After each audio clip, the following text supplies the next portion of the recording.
galera, continuando com a dilatação, né? Agora a gente vai falar da dilatação superficial e da dilatação volumétrica. Bom, se você lembrar, a dilatação linear era para objetos em formato de linha. A gente chamou de objetos finos, né? O que será a dilatação superficial? Superficial são chamados objetos chatos. Como assim objetos chatos? São objetos que têm duas dimensões. Ele vai ter um comprimento e uma largura. É claro, mais uma vez, que todo objeto é tridimensional. Só que ele vai ter duas dimensões mais importantes, vamos falar assim, maiores do que a terceira. Tudo bem? Exemplos disso. Pisos, chapas, folhas, né? Moeda, discos, são objetos que têm duas dimensões mais importantes do que a terceira. Então, olha só, qual que é a ideia? Estou pegando aqui uma chapa que tem uma área inicial, A0, essa que está em preto, tudo bem? Quando eu aquecer essa chapa, a agitação das moléculas aumenta, ela vai ocupar um espaço maior, vai ocupar essa área aqui que eu estou chamando de A. Tranquilo? Então, pessoal, se eu quiser calcular a dilatação aqui, como é que eu tenho que fazer? É só você pensar na dilatação linear. Lembra como é que era a expressão? A única diferença é que lá a gente só trabalhava com comprimento. Aqui não, aqui a gente vai ter que trabalhar com áreas. Tudo bem? Então lá era ΔL, aqui não vai ser mais ΔL, aqui vai ser o ΔA. A diária. Então, olha só, ΔA, dilatação, variação de área é o inicial, área inicial A0, o coeficiente, tudo bem? Só que lá era um alfa, lembra? Porque o alfa era a primeira letra grega. Aqui, ó, é um beta. O beta é a segunda letra grega, para mostrar que ele tem um valor diferente, né? Porque agora a gente está tratando da dilatação superficial. E o Δθ, que é a variação de temperatura que a gente também tinha lá na dilatação linear. Então, a ideia é a mesma, o formato da expressão é o mesmo, só vai mudar alguns carinhas aqui dentro. E o último tipo de dilatação é a dilatação volumétrica.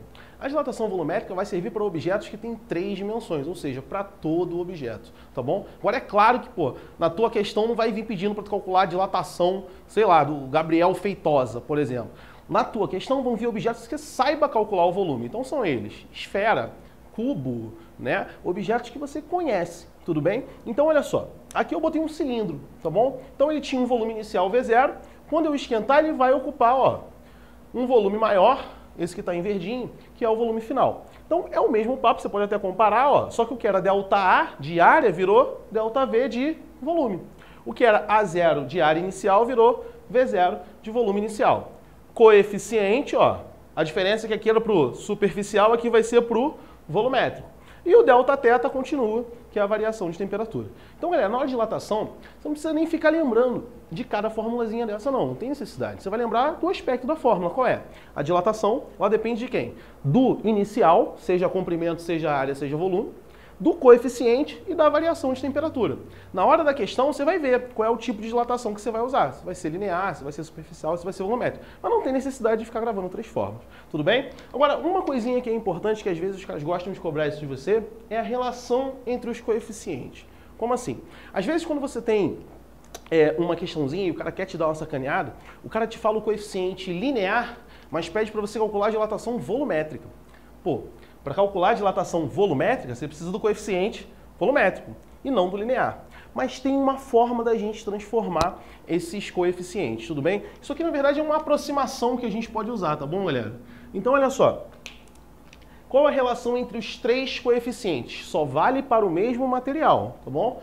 Então, o alfa, que era o coeficiente linear, é aproximadamente igual ao beta, que é o superficial, sobre 2.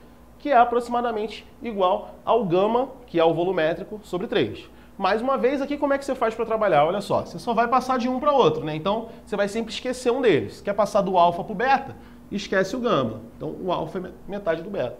Quer passar do beta para o gama? Esquece o alfa. Trabalha só com essa parte e assim vai. Tudo bem?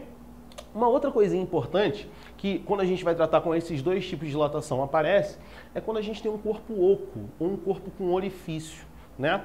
Tem muita questão que gosta de cobrar isso. O cara pega lá uma chapa com um buraco no meio. Se eu esquentar a chapa, o que vai acontecer com o buraquinho? O buraquinho aumenta ou o buraquinho diminui? Isso é uma dúvida, né? A galera fica muito em dúvida nessa situação. Então preste atenção. O que você tem que pensar? Estou pegando uma chapa aqui, com um certo orifício. Quando eu esquentar essa chapa, Tem gente que pode pensar que o buraquinho vai fechar, porque a tendência da chapa é dilatar para dentro. Mas na verdade não, pensa comigo, olha só. Se ao invés dessa chapa ter um buraco, se ela fosse completamente preenchida, digamos que eu peguei aqui, ó,